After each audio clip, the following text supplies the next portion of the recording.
Happy Wednesday, Dog Nation. My name is Brandon Adams, and this is DawgNation Daily, the daily podcast for Georgia Bulldogs fans. It's going to be a fun show today. Mike Griffith later on. I'll be honest with you, I'm starting to get kind of confused about all the news that's out there about who's playing whom and what the schedule is going to look like, when we may find out more about the schedules. So I'm going to lean on Mike a little bit today to try to help us out with that a little bit. I just think that's just a little confusing all the way around, but we'll do that with Mike here coming up in just a little bit. I'm also going to talk about a specific piece of evidence that I think exists now that does give us some proof that the Georgia offense could look different this upcoming season. By look, I don't mean just results in terms of better. I mean in terms of how it actually looks on the field. I will lay out my case for you next as DawgNation Daily, the daily podcast for Georgia Bulldogs fans, begins right now. Presented by DawgNation.com, this is DawgNation Daily, the daily podcast for Georgia Bulldogs fans. Here's your host, Brandon Adams. So Mike Griffith is going to be with us here in a little bit, and there's this thing that Mike's been talking about a little bit about Georgia being at a disadvantage if it plays Alabama in September. If Alabama somehow has a game prior to that, Georgia does not. Right now, it would seem that the Georgia-Virginia game's on life support just a bit. And Mike seems to think that if Georgia doesn't have that game prior to Alabama, it could be a disadvantage for UGA. The truth is, I don't necessarily agree with that. I think there's a potential for Georgia to use the element of surprise against Alabama and Tuscaloosa. Ultimately, it's probably not that important one way or another, but I will probably debate that with Mike a little bit when he joins us. However, the idea that we could be seeing Georgia on the field this fall and not really knowing what to expect from what we see, that continues to be fascinating for me this offseason. It's one of the things in which the coronavirus, the absence of spring practice, the absence of a lot of visual contact with Georgia while it's on the practice field going through some workouts and some, I don't even know what you call them, practices, you call them workouts. I'm not even really sure what you call what Georgia's doing right now this particular moment, but a lot of that is, most of that, all of it is happening away from the watchful eye of the media. Fans not getting to see that much of that either. So we're left to kind of wonder, with Todd Monken now as the offensive coordinator, whose track record in football is so different from what Georgia does, how much of this then leads to a situation where the Georgia offense here this fall is going to be way different from what we've seen in the past from these Kirby Smart-led offenses. I think that's a really interesting topic. And one of the cool things that's kind of out there is we're starting to potentially see some evidence that, yes, things may actually be different this fall from what we've seen in the past. There was a really good story that Jeff Sintel published last night at DawgNation.com. Pierce Spurlin is a 2020 upcoming recruit at the tight end position who's just earned himself a Georgia offer. And in the midst of discussing his offer status at Georgia, has kind of also described the pitch that he's getting from UGA. So if you want to believe or you want to find out just how different the Georgia offense could look in the future, Pierce Spurlin, a future tight end at the college level who's gotten an offer from Georgia, gives us a little bit of a description here. Let me show you this on the screen if you're watching on video. If you're a radio podcast, of course, I will read it to you. Spurlin on the Georgia coach is saying, told me that they were done, listen to this description, with the hand on the ground tight end, and they are looking for that flex tight end that can run routes. He was like, it's now more of a receiver, but more of a hybrid position. But that's what they were looking for, and he said that I would be able to bring that to the table. So Pierce Spurlin's a really interesting recruit. You can read more about him at DawgNation.com. But for the purposes of our conversation right now, what is interesting is what Spurlin says that he's been told about what the future of the Georgia offense is going to be. And by the way, this is one of those points I bring up a lot. That when it comes to what's really going on in college football, it's not what the fans know. It's not what the media knows. It's not what opposing coaches know. The recruits of a particular program, whether it be the actual commits or just recruiting targets, they are always the first to know what's really going on with a program. Now, by the way, there can be some puffery, there can be some exaggeration. Certainly, there are plenty of coaches who've been guilty of that over the years. But in terms of how things are moving, how things are progressing, how things are changing, that group of recruits are always the ones who are going to know. So when they're gravitating towards a program, as a lot of elite recruits did to Georgia prior to winning the SEC in 2017, they kind of knew that something was up. When recruits stay away from a program, the way that I would suggest they kind of have from Florida over the last couple of years, my suggestion is those recruits know something's not quite right in a place like Gainesville. No matter what the media might say, the recruits themselves, the constituency that matters most, they're just not quite buying into that. They're just not quite believing that. So in this case, maybe another piece of evidence to prove that point, that recruits just kind of know the real story. In this case, the future tight end somewhere, possibly at Georgia, says he's been told that Georgia is not going to be a hand-in-the-ground tight end spot anymore. It's going to be a spot where that tight end kind of gets flexed out and becomes almost a little bit like a receiver, which I think is very interesting. But that's not the only data point that's out there when it comes to the Georgia offense right now. There's a football guy named Warren Sharp. Many of you may be aware of him. He mostly covers the NFL. He's kind of an analytical type guy. He's got a preview magazine that's pretty popular. He does a lot of stuff during the year, a lot of it gambling related, almost all of it analytics related. And he was a guest on Colin Cowherd, the national radio host, on a recent podcast that Cowherd did, and the subject of Baker Mayfield and the Cleveland Browns came up. Now listen, on this show, we don't care about Baker Mayfield if he's good or if he's not. The only thing we know about Baker Mayfield was he was forced to humble himself in the Rose Bowl a couple years ago. And after that, Baker Mayfield stopped being relevant here on DawgNation Daily. But in the midst of talking about Baker Mayfield, the subject of Todd Monken, who was a part of that Cleveland Browns coaching staff, came up a year ago. So let's add what Warren Sharp's about to say to what we just learned about the new direction of the Georgia offense in terms of not having a hand-in-the-ground tight end anymore, flexing that guy out. Listen also to the way in which Warren Sharp describes, even though that Monken wasn't the official play caller in Cleveland a year ago, how he did influence the Browns offense. This was from this past Saturday. It's relevant because it's about Todd Monken, and it adds to the discussion we're having right now. Here is Warren Sharp with Colin Cowherd on Todd Monken. There's a public narrative out there that, if only we used more of Todd Monken last year, who was the offensive coordinator who came out after the season and said this was a disaster and I didn't get along well with Freddie Kitchens. However, there's a narrative that if we used more Todd Monken, everything would have been fine. But the reality is, this team used a lot of Todd Monken's ideas early on in the season. Todd Monken is an air raid coordinator. He likes to spread the field with wide receivers and attack the defense. They used a ton of 11 personnel. Weeks 1 to 9, 84% of their passes came from 11 personnel. So they were at one of the highest rates in the NFL in terms of using 11 personnel. I think it's very interesting. Warren Sharp saying, hey, the Monken influence at the beginning of the season for Cleveland was greater than you might think. And the way that Warren Sharp says he knows that was happening is because of the way in which that Cleveland used the so-called 11 personnel, which means one tight end and one running back. So let's add this to what the recruit said about Georgia not putting tight ends with their hand on the ground anymore. Smart guy Warren Sharp, who knows the NFL, says the Cleveland Browns, when Todd Monken was influential on that offense, not calling plays, but influential on the kind of plays that did get called, that you saw more 11 personnel than virtually, as he said, any team in the NFL for those early season games. What do you say? 2/3 of the season, whatever else. They finally started, changing their offensive philosophy to benefit what suited Baker Mayfield's game a bit better. But ultimately, as I said before, we don't care about Mayfield. We care about Todd Monken. So here you have a guy that says when you see the Monken influence, you see 11 personnel, which means one tight end on the field.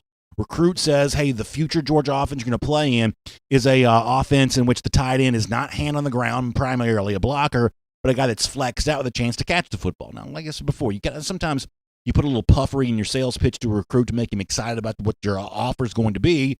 But what the recruit says that he has been told about the Georgia offense, this does kind of match up with what we think we know about Todd Monken, and I think all that's really interesting. Now, let me kind of try to tie all this together and talk about how Georgia uses its tight ends. The presence of a tight end remaining in this offense, but potentially used a little bit differently. Let me tell you why I think that matters. A couple of years ago, when Jim Mora, who's, I guess, kind of a controversial figure around football, he said some sort of weird things attached to his name over the years, certainly dating back to his time as Falcons coach. But when Jim Mora was coach at UCLA, he said something that was, like, by the football community, treated as really controversial. He said that, he didn't care about the spread offense because, as far as he knew, a spread team had never won the national championship. And so there was all these people that kind of like came out of the woodworks to talk about how wrong Mora was on that. And factually, he was wrong. In 2017, when Mora had said this, there had been plenty of teams that had a lot of spread influence in their offense that had won national championships. But on the heels of this criticism, Mora then went on a radio show in Los Angeles, the city where UCLA is obviously calls home, and he said something that I think, listen, I'm not X's and O's football guy. I'm not going to, sit here and say if what Mora says is brilliant or not, but it certainly sounds pretty smart to me. And in light of how Georgia's using its tight ends, I think this is pretty relevant. So I'm going to read a few sentences here, and this is a little bit longer than something I would normally read, but it kind of ties into what we're discussing of maybe Georgia only using the one tight end, using it a little bit more as a flex end, but still having that tight end on the field as opposed to some of these Big 12-style teams that have 4 receivers spread out wide as a part of the offense. This is Jim Moore from 2017. I think this is interesting. He says, everybody in America, for the most part, is multiple. There's not a lot of just pure spread all the time for a wide receiver team.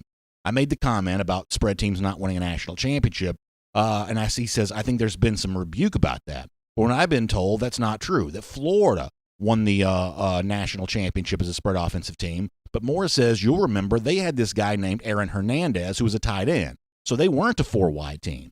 And then I was told that Texas with Vince Young, but he says, Moore says they had a tight end. I think if you go back and look and you ask Mac Brown, so I'll call Mac tonight and I'll say, Mac, did you run spread? He would go, no, Jim, we didn't run a spread.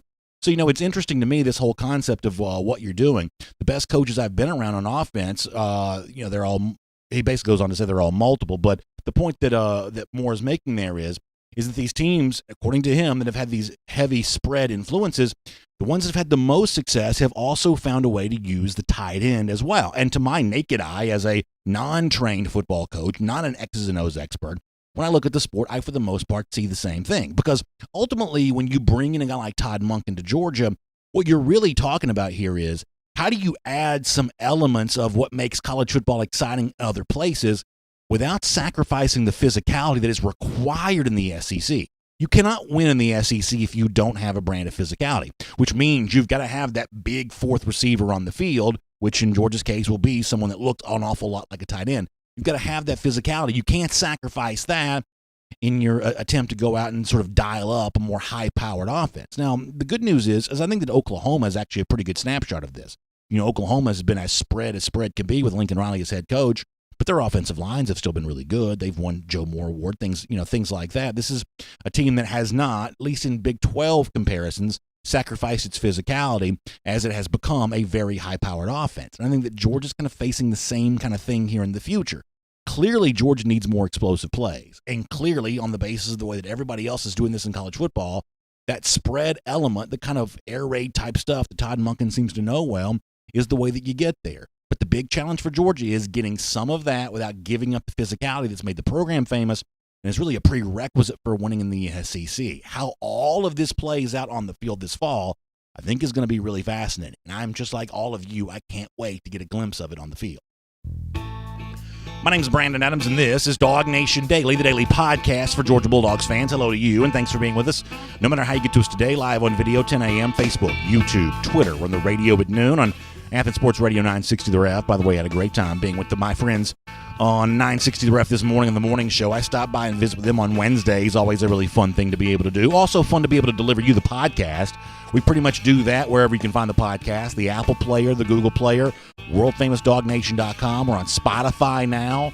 A lot of different ways for you to catch up with DawgNation Daily. We're really glad to have you do that. And speaking of catching up, we're going to catch up in a couple of minutes with our buddy Mike Griffith. As I said before, a lot to talk about with Mike on the show today. Let me give you a quick heads up before we get there. One of the things I'm a big believer in, and we have so many people essentially of like one of two walks of life on our show. We have young people who are about to graduate high school. We're kind of thinking about their next phase of life. We also have parents of young people who are worried about their kids as they move to the next phase of life. And let's face it, a lot of parents kind of find themselves there in that spot.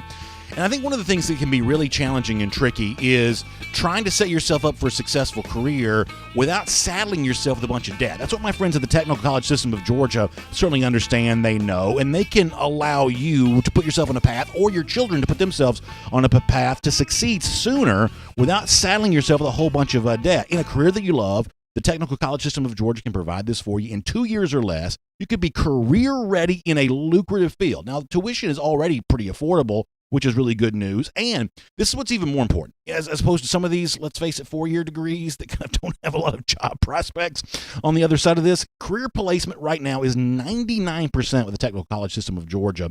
They've got more than 22 colleges around our state with more than 600 programs to allow you, as I said, to succeed sooner. And in life, that is always a really good thing. So to find out more about this, a couple different places for you to go. You can either go to succeedsooner.com, very easy website to remember, succeedsooner.com, or if you go to DawgNation.com, right up there at the top of the page, you can find out more about our friends at the Technical College System of Georgia. All right, before I bring on Mike Griffith, let me squeeze in a couple of things here just for a moment on the subject of tight ends, because on the one hand, if Georgia really is going to a one tight end look, which Warren Sharp seems to suggest that that's what Todd Monken's going to be about, and if it's going to be a flex-in type player, not a hand-on-the-ground primary blocker the way that we've kind of thought of tight ends being before, I would suggest that's a good news, bad news situation for the crop of tight ends that Georgia currently has. Now, I'm going to hold off on Rylan Godey as a part of this discussion for a moment because, Godey kind of put some things out a little earlier. Maybe he's still dealing with a little bit of a health situation. We're going to find out more about Rylan's health status as we head towards the start of the season. I'm not going to say much about Brett Seither here because Seither's not a guy I really know a lot about yet. He could explode onto the scene, but I'm going to hold off on the evaluation of him because I haven't seen enough of him yet to know.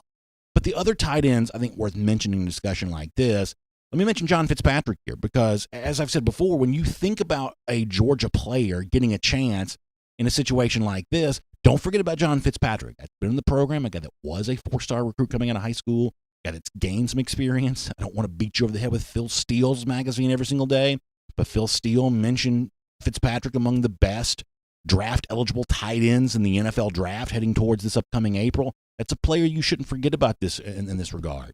Obviously, Trey McKitty comes here from Florida State for a reason. I thought it was interesting. Jim Nagy, the Senior Bowl guy, saying that he thought McKitty would one day play in the NFL. If you're thinking about a guy who caught balls in Tallahassee a year ago, putting him in that flex-in spot, I think McKitty's the kind of guy that has a chance to shine there. Now, the good news, bad news thing is that if it's only one tight end, there's not as much playing time to go around for McKitty and Fitzpatrick. It's probably one or the other for the most part, but it is a chance for both those guys to potentially get more statistics than they otherwise would have had. Now, the obviously other name that you mentioned, and that's Darnell Washington.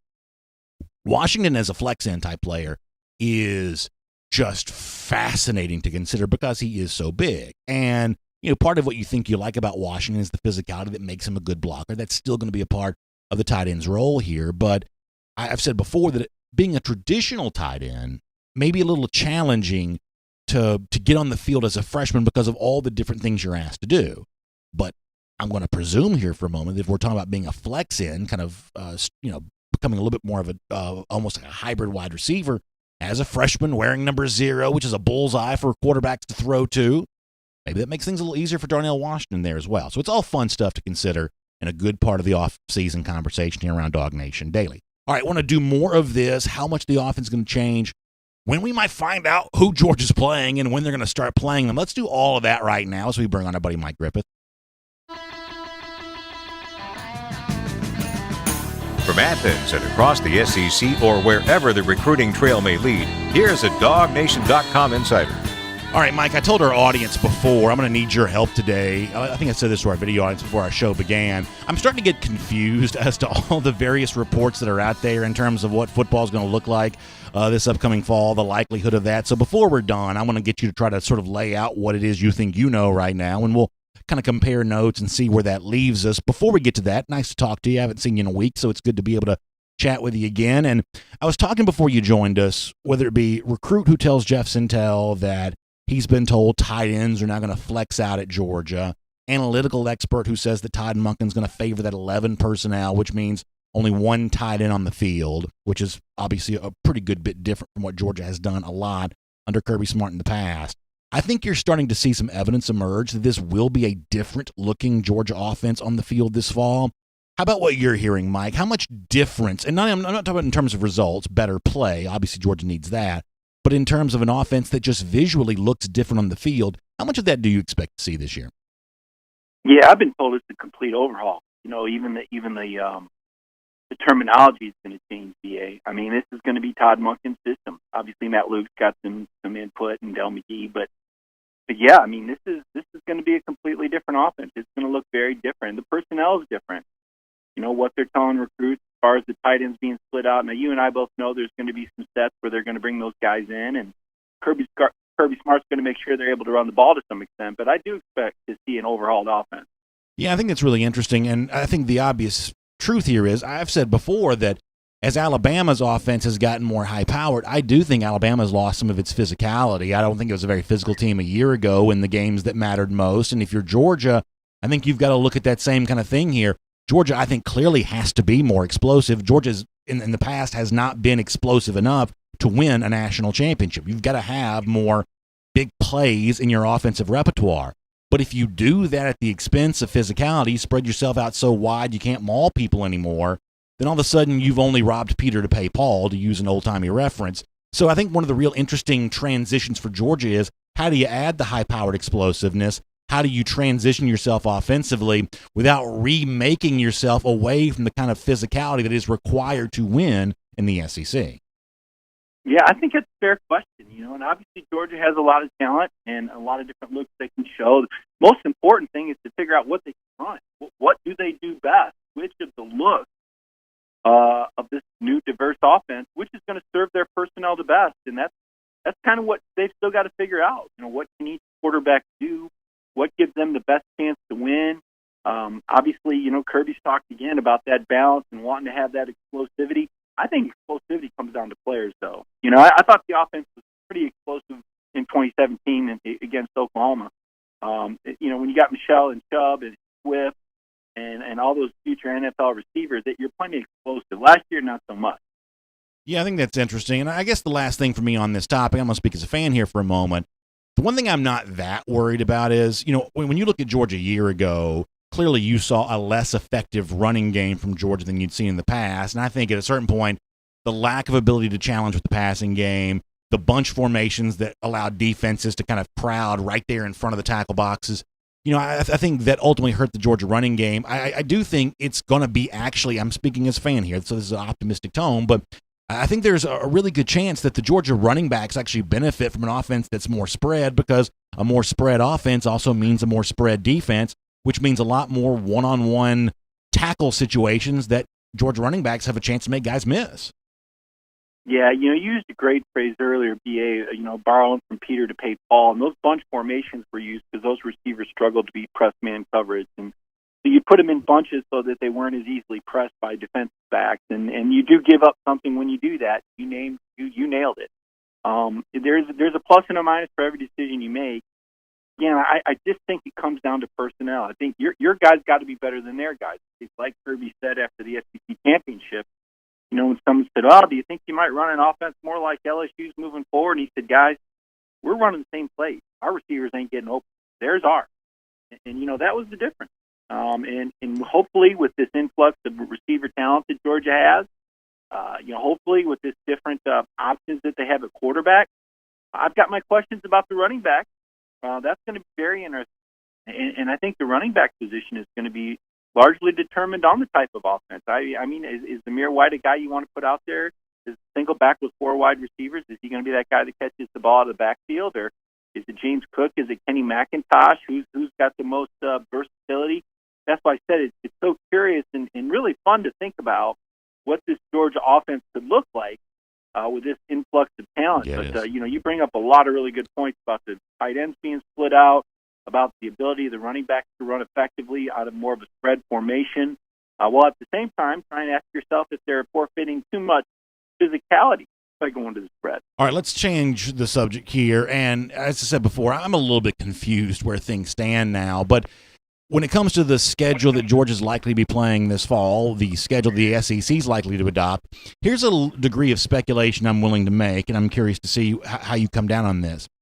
I don't think the SEC will treat it as good news that the ACC is considering playing, I think, a 10-game conference schedule, as Brett McMurphy has reported.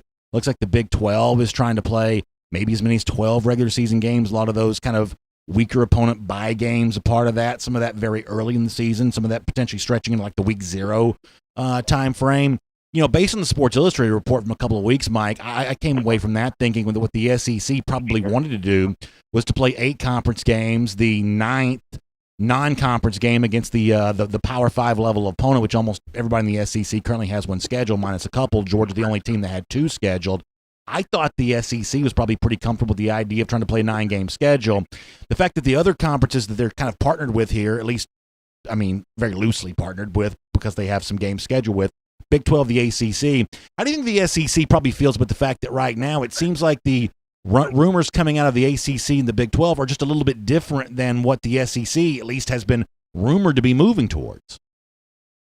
Yeah, it is interesting. I wonder how much the ACC 10-game schedule has to do with Notre Dame being a part of that conference this year. I would bet a lot. I would bet that would probably make for a very valuable television deal. Of course, Notre Dame brings some television money to the table, too.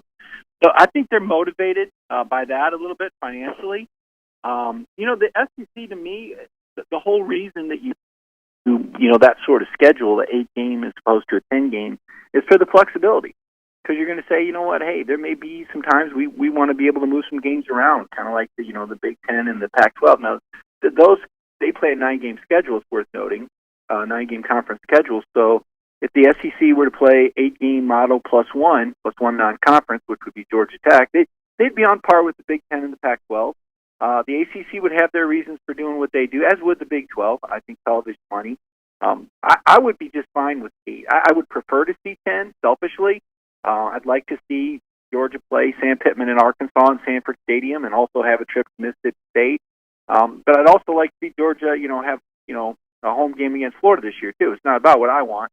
It's about what they deem best for the league. And if they think that 8 games plus 1 is best, then I'm sure that's what Sankey will do. He doesn't seem to be too influenced by other conferences. Well, I guess let me ask you the question maybe a slightly different way. When Pat Forty and Ross Dellinger reported Sports Illustrated a couple weeks ago that in the meeting that took place in Birmingham with the athletic directors in the same room together, that the consensus that came out of that room is that the league did not want to add conference games.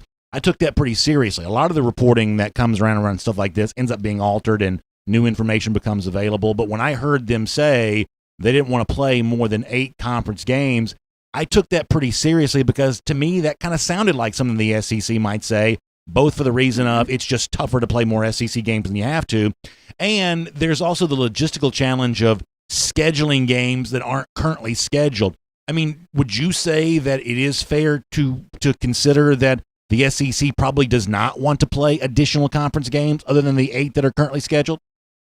Yeah, that's kind of the feel I got out of that same article you were talking about, and just out of the history of the SEC. I mean, the SEC didn't want to add an SEC championship game in 1992. They were against that.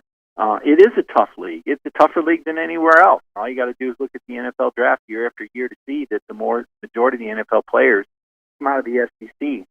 Just a deeper, more quality league. It's just kind of the way it is.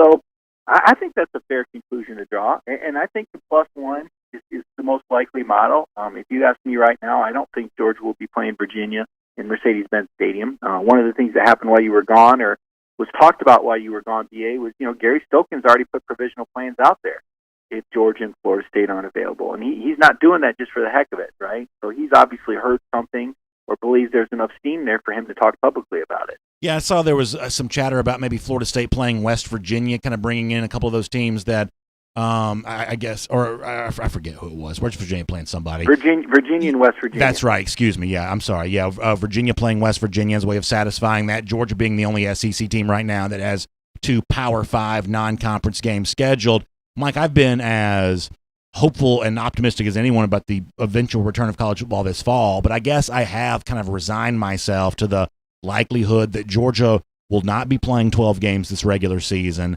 will not be playing on Labor Day weekend. That's obviously, once again, just speculation on my part, but I do believe there's a schedule this fall that looks something like what we're used to seeing, if even there's no fans in the stands. But in terms of when it's going to happen, I'm assuming it's not Labor Day weekend, and even if it's closely after that, I'm assuming it's not that first weekend the way it's currently scheduled, and I'm assuming that somehow Georgia's not playing 12 games. Do you think those are fair assumptions at the moment? I do, and to me the million-dollar question is this. If Alabama does indeed play BYU, which I've got very good sources saying that game's going to happen, if Alabama were to play BYU the last week of August or the first week of September, they would obviously have a game before they play Georgia on September 19th. So, if you're Georgia, could you get Georgia Tech to open the season with? You don't want to be at that disadvantage. 2 reasons you would do that. One, you don't want to be at a disadvantage when you play Alabama. If Alabama has played a game and you haven't, you're at a big, big, big disadvantage, simply because of the reduction of preparation time in the off season. But two, among the many COVID conversations we've had and we've heard schools have, is not bringing students back after Thanksgiving break. If you were to play Georgia Tech in your opener, you kind of accomplish two different things. Number one, you'd get that early game in, just like Alabama. And two, you would avoid having to bring the students back after the break, for that football game. And you would also give yourself an extra week between your final regular season game and the SEC championship game. So if you could get Tech on board, the problem is Tech plays Clemson, and I don't think they're going to want to open with Georgia and Clemson. So once again, we see Georgia catering to Georgia Tech is just lucky to be on the schedule in a part of this rivalry because they're serving hot dogs and Georgia's serving steak. So I'm glad you brought this up because we've been very cordial thus far. But on this particular subject, I have to admit that I just see the world completely different than you on this. You seem to be, and you just said emphatically that you think it's a huge disadvantage for Georgia if it doesn't play before the current game scheduled against Alabama in mid-September. The truth is, Mike, I think it's just as likely that's an advantage for Georgia because we just spent 10 minutes talking about how different Georgia's going to look like. We don't really know ultimately what it's going to be. I think there's a huge element of surprise on to Georgia's benefit here that it could spring on Alabama in September, where if I'm doing, DawgNation Daily in Tuscaloosa, maybe I'm like hand-wringing right now saying, oh my gosh, it's going to be unfair if Georgia gets to come into Tuscaloosa having shown nothing on film. Our stadium's going to be empty. We don't have any home field advantage here. Georgia going into Tuscaloosa in an empty stadium with no game film of what Todd Monken looks like coaching these Georgia players. I mean, to me, that's just as much of a potential advantage for Georgia as Alabama having a tune-up game, prior to the game in Tuscaloosa. Yeah, I think there's two sides to that coin. To me, it comes down to execution, though. And, if you're only practicing against your defense, you don't really know what you got. I think the coaches would prefer to have a game. But, I think you bring up a good point. There's an element of surprise. You can surprise them all you want, though. But if your timing is off and you're not really sure what players are going to do under the lights, that's a tough opener. That's a tough first time out for a lot of these young guys that you're counting on to play. That's a tough test for that offensive line playing together for the first time and not having that coach's early whistle to save your quarterback from getting killed like you do in practices. So I think there's two sides of it. If this were I would say that, if we were talking about the NFL or maybe a more well-groomed team, I might take the element of surprise. But because there's so much newness and there's so much that we really don't know and that the coaches really don't know. I mean, they have scrimmages, but they're close scrimmages. One of the things Kirby likes to do with the annual G-Day game is to find out who's going to perform well under the lights. I mean, obviously we've seen Matt Landers turn into the singing frog. I mean, he's the guy that kills it in practice all week, and then on Saturdays, he croaks. Now, he did have a good Sugar Bowl, I'll say that.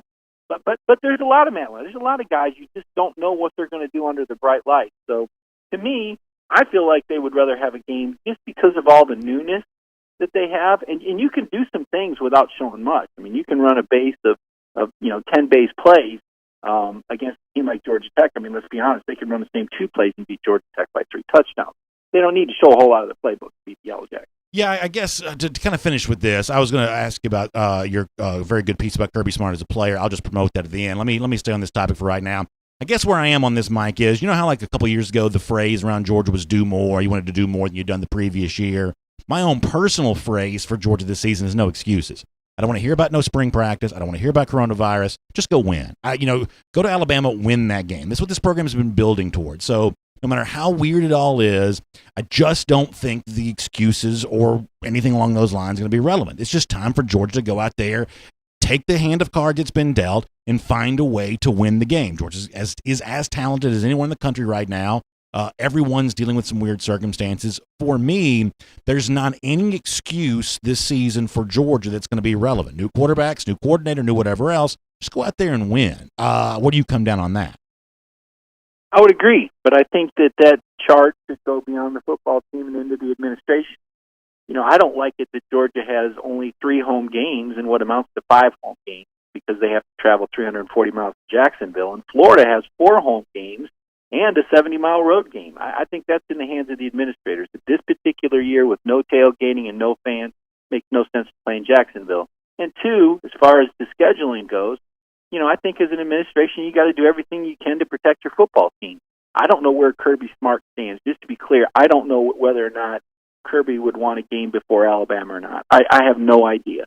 But to me, it should be about protecting your football players and your football coach instead of protecting traditions when it comes right down to it. I hope the Georgia administration gives their program all the advantages that they possibly can, because I guarantee you in Tuscaloosa, their decisions are built around championships.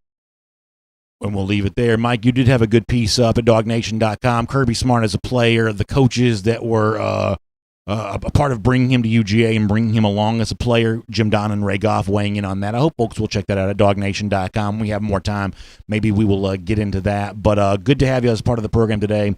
We will look forward to speaking to you soon. Yeah, good to have you back, BA. Check out those Kirby stats. That's the funnest part of that piece. But thank you very much. Good stuff. Let's take a look around the rest of the league. This is SEC Through. Yeah, so Mike's obviously very big into the idea that Georgia-Florida shouldn't be played in Jacksonville. I mean, listen, I'm a big fan of the cocktail party. I don't think Kirby Smart has done enough yet to cancel the cocktail party. I know that Smart probably does that. I think that that tradition is what makes college football special. That's a tradition that I love. I don't think it's a disadvantage for Georgia to go to Jacksonville. The fact that they've obliterated Florida 3 years in a row is proof of that. But either way, if Georgia goes to Jacksonville this year and somehow loses, which would just be a disaster, trust me, for me, I may be taking a sick day that Monday if Georgia goes to Jacksonville and loses. But if they do, there will be no whining about playing a neutral site game. Georgia had to play a neutral site game. This, to me, is a no excuses season. You have been building for this. You have the talent for this. Coronavirus, empty stadium, new coordinator, new quarterbacks, new whatever. Just go win. There is no excuse relevant for me whatsoever. It is all just noise. So, whatever hand of cards you are dealt, find a way to go out there and win and get that done. But really interesting stuff from Mike Griffith. By the way, interesting stuff as well on the DawgNation video channels later on this evening before the Hedge is presented by Kroger. I mentioned Jeff Sintel near the beginning of our show. Really good interview with Pierce Spurlin, a tight end that just got an offer from UGA. Got a lot of love for UGA. It's a great picture of Pierce on the pages of DawgNation.com standing next to Herschel Walker during a visit for a Georgia game back when people were able to go arm in arm and take pictures together. Wasn't that a nice time years ago when that seemed possible? But nonetheless, Jeff will have more on that. Also some very, very interesting movements with the class of 2021. Jeff will be doing more of that with you tonight before the Hedge is presented by Kroger. And, of course, heading towards the start of the school year in some form or fashion, either in the classroom or virtual learning, whatever your system is doing, Kroger's got you covered for that, including all you teachers as well. Kroger's got something special just for you right now. Every Wednesday, that means today, Kroger's giving teachers an extra 10% off. School supplies, toys, electronics, and apparel.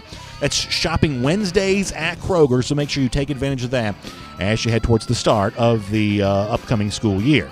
So speaking of Mike Griffith, something else that he had at DawgNation.com that we didn't have a chance to get into with him a moment ago was some interesting comments from SEC network analyst Jordan Rogers about being wary of Tennessee. This came up this morning when I made an appearance on the morning show at 960 The Ref in terms of how I view the Vols this year. And listen, I think that the overall trajectory for Tennessee is in the upward direction. As I've said before, when it comes to what Jeremy Pruitt is legitimately doing from a recruiting standpoint, I think he's putting his stamp on that program. They're good defensively. They're going to be physical this year. Pruitt, in a lot of ways, is cut from the same cloth of Georgia coach Kirby Smart.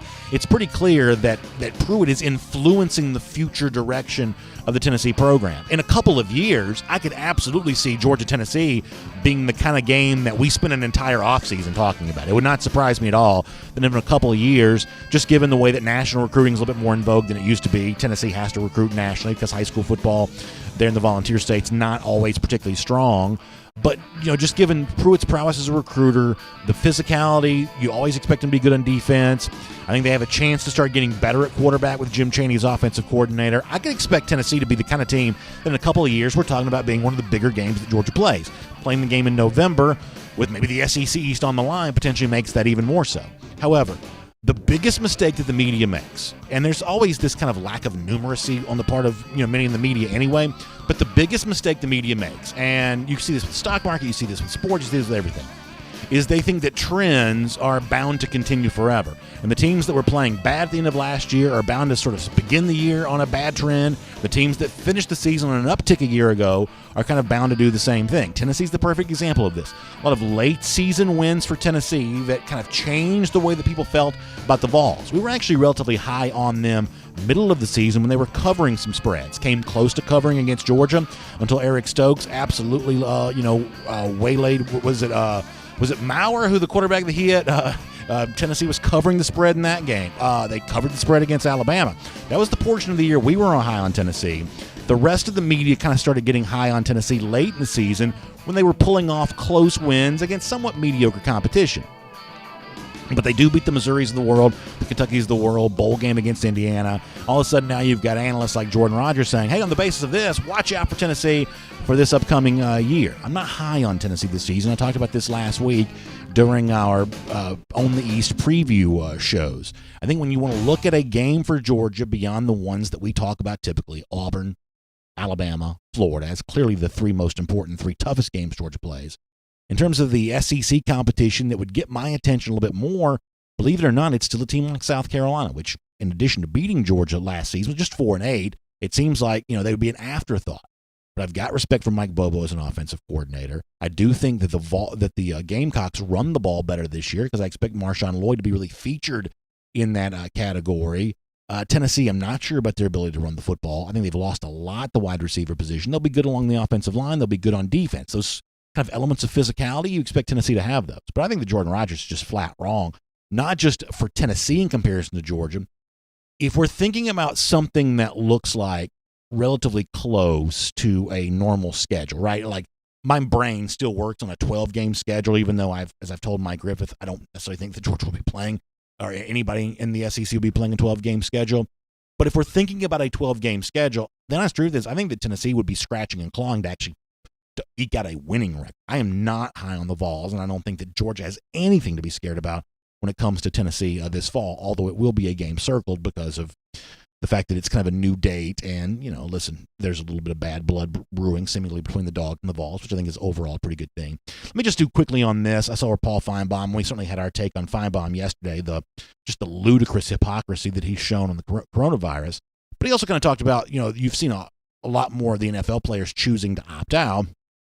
Feinbaum thinks that some college players are going to choose to do that as well. And I'm a big believer in freedom when it comes to this kind of stuff. Obviously, college football is a volunteer activity. The players are volunteering to be a part of it. I think they ought to have the freedom to choose whether they want to play or not. And I think the sport itself, the programs, the conferences, to the extent the NCAA has any kind of governance over this, the NCAA ought to be very generous in terms of how it handles a player that doesn't want to play this upcoming season. Obviously, that player should remain on scholarship. I think the eligibility should be frozen. I think you should give that player every benefit of a college football player, just an additional year because of how weird the coronavirus is. If I could give every young person an additional year, that's what I would do, because we've seen proms and graduations and everything kind of upended by this coronavirus. So for the players who want to opt out and don't want to play, they should be treated very generously because of that. However, to say that this is going to happen because of what we see in the NFL, folks, there's a lot of reporting about what's going on with some of these NFL opt-outs of the coronavirus. Once again, same thing. If you've got the contract freedom to do this, then you want to operate as freely as you want to, freely as you can. But some of the stuff that's going on in New England, for instance, a couple of those players choosing to opt out, there are some eyebrows rightly raised in terms of exactly what Bill Belichick may be trying to pull off. So maybe don't read too much into some of the NFL opt-outs as to what might be coming for college football, and we will make that your SEC through. And for a little bit of time that we have left, can we just do something totally ludicrous and ridiculous for a moment? This is not serious. This is not important. It's also not even an original idea. I typically pride myself on originality when it comes to DawgNation Daily, but we're going to just straight steal something from someone else here for a moment. There's a college football podcast that's been out there for a number of years called The Solid Verbal. They put out a tweet yesterday that I thought was kind of funny. So if you watch Major League Baseball, I don't have any of these photos to show you, but you've probably seen these. So if you watch Major League Baseball, there are cardboard cutouts of fans that you see in the stadium. And last night I was watching one of the games on Major League Baseball Network. They even had is it the progressive gal, the insurance gal? They had her sitting behind home plate, which is actually pretty good product placement. That was pretty smart. But anyway, so you've seen these cardboard cutouts. I think Korean baseball had stuffed animals in the stands. So if that were to come to college football, what the Solid Verbal asks is, and I'll read this for our radio podcast audience, what would be the most hilariously evil cardboard cutout purchase for an empty college football stadium? And the Solid Verbal suggests, how about Lane Kiffin at Neyland Stadium? And I would say that that's, I guess you could potentially pay to have a card, like, could I pay to have a cardboard cutout put at the Swamp? If I could, then I'd have I'd have like 1,000 Aaron Hernandez just stretching all around the field, completely populating that stadium. My guess is that they would probably not allow me to do that. I think there's a better chance that Georgia might allow me to put some cardboard cutouts in Sanford Stadium that troll other fan bases. So could you get, like, was it Robert Baker? Was it the name of the receiver for Auburn that got bit by UGA back in 1996? Could you get that on there? Was it Baker? That's his name. Could you get Bates run over by Herschel Walker? That would be kind of something you could potentially be able to do. I think there's something kind of fun here. And if this is indeed what the season's going to look like, then I think there's a great opportunity for college football to start utilizing more of these cardboard cutouts. Not just the generic fan, kind of cheering, but let's find a way to get creative with some of this kind of stuff. As much as we've seen Georgia very publicly recruiting lately, like, could you put a cardboard cutout of Smile Mondon, like, standing behind the Georgia bench? Corey Foreman, like, they can't actually visit Georgia, but here's kind of a de facto visit for the teams. I think there's something there. Good job by the Solid Verbal, kind of bringing that to attention. Speaking of bringing things to your attention, let me remind you of this, that a video series that we do frequently, unfortunately we haven't always been as consistent as we could have been with this, is DN90. It's a much shorter version of Georgia news. We brought this back yesterday. We're going to be running this through the rest of the year here, so check that out at DawgNation.com, DawgNation video channels. A little bit of a, kind of a short snippet. I'm not typically very brief in my analysis, but this is a chance for me to do that in 90 seconds or so. It's fun to have DN90 back on the DawgNation video channels. And as I will tell you in DN90 when we do that today, one of the things we're encouraging you to do right now is to get the most of DawgNation you could possibly get. Go to the Apple App Store, go to the Google Play Store, download the brand new DawgNation app. Great way to stay in touch with everything happening around DawgNation. You see it right there. Really, really good stuff. The DawgNation app, great way to stay in touch with DawgNation. Gatorade Updater, 1,369 days. We'll see you tomorrow on DawgNation Daily. And on video. That was fun. A lot of stuff. Good to have you here. R.S. Andrews Cool Down, air conditioning, heating, plumbing, electric. That's what R.S. Andrews does for you this time of year. I think about the air conditioning because I really like air conditioning. Let's face it, I'm probably, I'll say a few pounds overweight. Some people may say even more than that. When you are a big guy, air conditioning is very, very important. Very, very important. Can't sleep without it. And my air conditioning works great. But if yours doesn't, well, it's time to think about getting it tuned back up to factory fresh specs with our friends at R.S. Andrews. You can find them online at rsandrews.com. All right, let me go over here to, let me do YouTube on the, this worked out pretty well yesterday. YouTube on the laptop. I'll do Facebook on the phone. Connor showed me a way yesterday. I can kind of get back to my old DawgNation Facebook interface, but the chance of me doing that on the fly here, probably not great. So let me pop in here and do this. Frank Patterson says that what gave Kirby Smart the ultimate head start as a coach was having Chubb and Michelle come back in 2017 for their senior years. Yeah, it was really important. I don't know that at the time many of us realized just how important it would turn out to be, that we knew that Georgia would be better because of that. You'll add Davin Bellamy, Lorenzo Carter into that too. Even some of the guys in the secondary who, seemingly considered maybe moving on, to have Aaron Davis come back and, guys like that. But ultimately it's Chubb and Michelle who obviously, rightly so, get the most attention for that. That senior leadership was huge for Georgia. There's no question about that whatsoever. No question. All right. Shane Wilkerson on the subject of trolls. I guess we've had some of those on YouTube today. Nature Gator checking in. Nature Gator's not really a troll, though. He's just an opposing fan. We have, there's two very different groups. We have opposing fans. We have trolls. A lot of our best YouTube commenters sometimes are opposing fans. Let's see what else. Tristan West on the subject of five-star guys that are not necessarily great players. at the high school level, a lot of times what you see from like the 5-star, player is a lot about the body type and a lot about, just kind of the look. And ultimately that's going to be more predictive. For instance, as someone who spent a lot of time around high school football in Georgia, you see a lot of guys who have great high school careers. They put up as many stats you could possibly put up. But deep down, they're never going to be great college players, and they're certainly not going to the NFL because they just don't have the NFL body. They just don't have that high college level body. And not to say that there aren't occasionally guys who kind of shock the world and kind of outperform their specs, but for the most part, there's a level of there's a physical threshold you have to cross over in order to be, potential NFL type guy. Conversely, there are a lot of guys who have that body who don't have the trained skills in high school. There's just such a wide difference in coaching. We don't notice this in Georgia because Georgia, not to get too deep in the weeds here, Georgia pays its teachers better than some of the neighboring states do. Georgia is a hotbed for high school football. So therefore, you have a chance to make a lot of money here. There's already a pretty high degree of success that takes place here. So a lot of high school football coaches gravitate towards the state of Georgia from neighboring states around the South. I can think of national coach of the year type guys that applied for jobs in Georgia and didn't get them because of just how competitive it was to get a job in the state of Georgia. So if you live in Georgia, you see the level of high school coaching that goes on here, the individual coaching, the Terrence Edwardses of the world, our buddy Chuck Smith. If you see that in a heavily populated area like Atlanta, I think that you can very easily trick yourself into saying, well, that level of coaching just exists everywhere. But it doesn't. It doesn't. The average high school coach is not as competent and capable as the average coach in the state of Georgia, even far removed from the Atlanta metro area.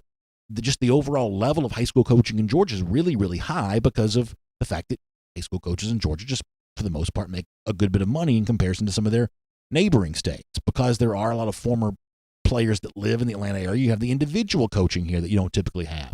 So some of the 5-star guys that aren't good in high school, and you're right, there are some 5-star players who don't play particularly well.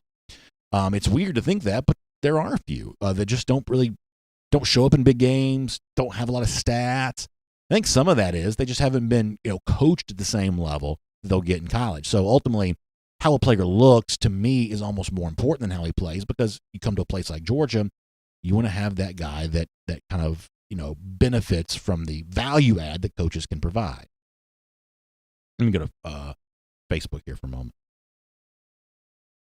Matt Rukavina taking his son into a physical therapy. Best of luck with that, Matt. By the way, heard from our buddy Santiago Diarn yesterday. Boy, prayers for him. Sounds like he's been through a battle here. So prayers for him getting back to full health.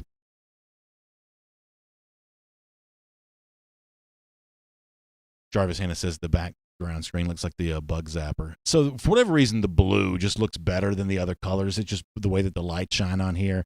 Even though blue is not a Georgia color, even on these particular days, we continue to go with the blue.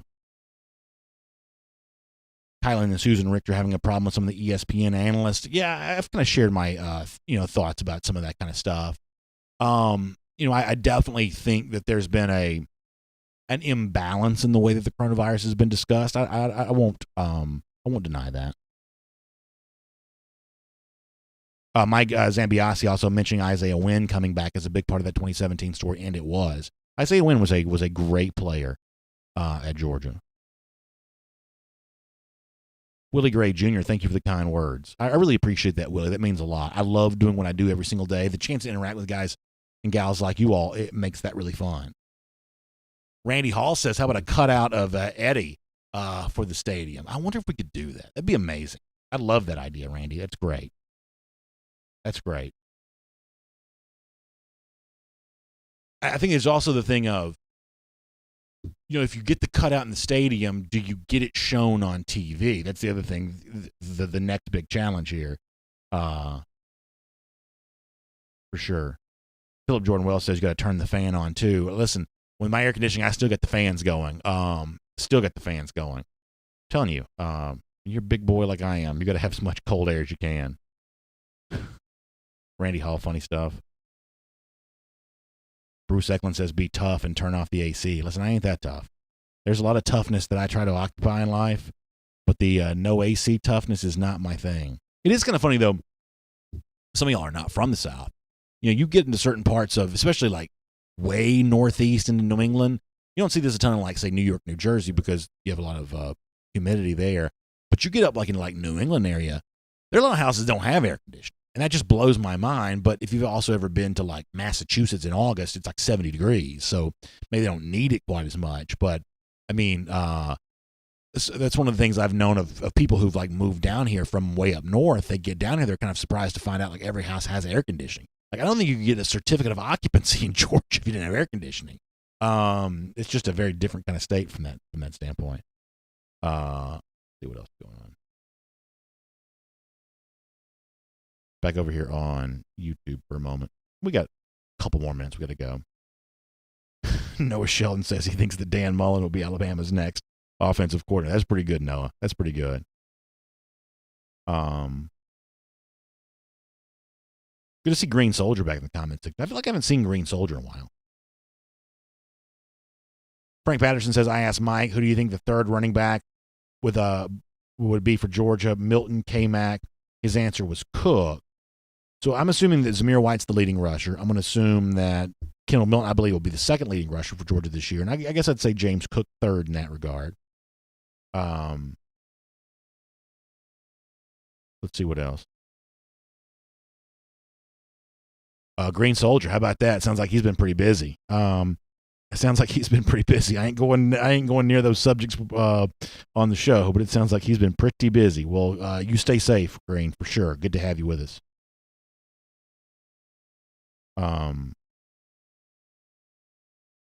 Nathan Morris says Jamie Newman definitely got the starting job. Newman is my prediction to win the starting job, but it's not a definite for sure. I think it's a very contested battle between he and JT Daniels. I don't think there's any doubt about that. Newman's my prediction, but there's no doubt that Daniels is a big part of that. And obviously, Beck and Mathis will have their shot at that as well. Stetson Bennett probably too. You can't really have a five-headed quarterback competition necessarily. I would favor the guys who've played before. That's what Daniels and Newman have done. But definitely a competition. Enrique Morello says, what are your thoughts about the season starting August 29th? If I had to guess, Georgia's not playing until mid-September, but that's just a guess, y'all. Please don't hold me to that. I'll be candid. I'll express my opinion. I don't see the SEC moving up beyond, where things currently are. I really don't see the SEC adding games that aren't currently scheduled. For whatever reason, I just sort of think the SEC wants to play the games it has scheduled, and it wants to find a game for, I guess it's Alabama and who's the other one that needs a game still? Is it A&M that needs a game? Yeah, A&M that needs a game. They want to find a game for them, but they don't want to add any games beyond that. I think some of this kind of stuff is about leaving well enough alone. And that's why, when Mike talks about, well, let's just move Georgia Tech to the beginning of the season. Do you know what the rest of the SEC would do if you're playing Auburn, Alabama the week before the SEC championship game, assuming it's the typical early December placement? If Georgia's got an off week before the SEC championship game, there'd be chaos amongst the the SEC leadership if teams were trying to move their way into a bye week prior to the SEC championship game, especially a team like Georgia that expects to be in the SEC championship. The same thing for Mike may say, well, it's Georgia's home game against Florida. It could move the game to Athens if it wanted to. That's not how that works necessarily. Arkansas, Texas A&M is a little bit different kind of animal because I don't think either team is necessarily that jazzed about playing in Dallas. Whereas in the case of Georgia, Florida, they want the game to remain in Jacksonville. So it's just a different thing.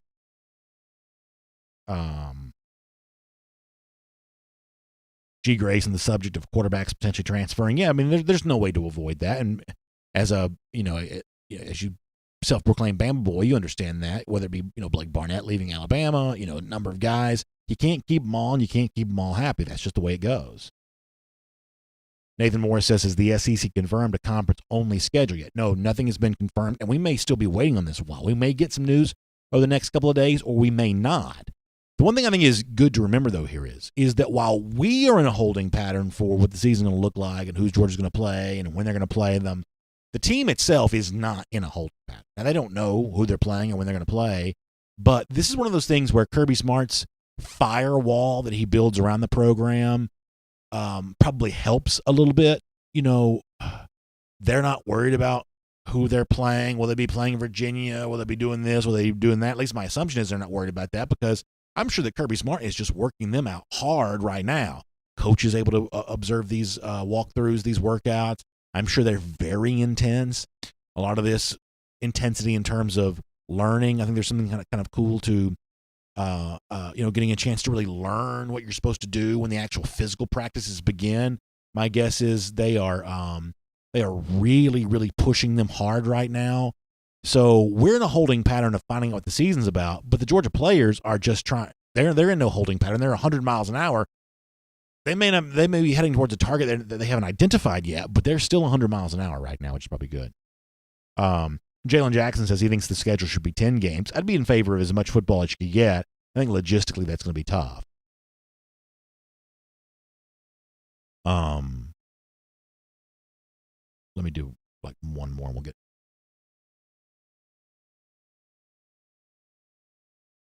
Somehow I'm. So here's how dumb I am. So I have my phone on. I'm supposed to have my phone on Facebook, my laptop on YouTube, so I can have both comment sections. Somehow I've ended up with YouTube on both of them. There you go. There's Facebook. That's how smart I'm not sometimes. Let's see if there's anything else we want to do before we get out of here. I like Hugh Nash's idea of getting a lot of the DawgNation Daily top fans in the section all together. I think that's pretty fun. I like that idea. I like that for sure. Jarvis checking out. Thanks so much. Santiago Diarn, good to see him here. All right, let's see what else. All right, we got to go. Hey, thanks all for being here. R.S. Andrews Cool Down, making it all possible. Air conditioning, heating, plumbing, electric. R.S. Andrews can do all of that for you. You can trust them on that front. Water heater goes out. Many cases, they can replace it for you the same day. But you've got to find them online at rsandrews.com.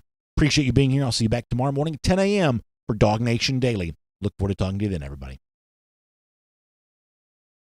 For more DawgNation videos, check out youtube.com/DawgNation.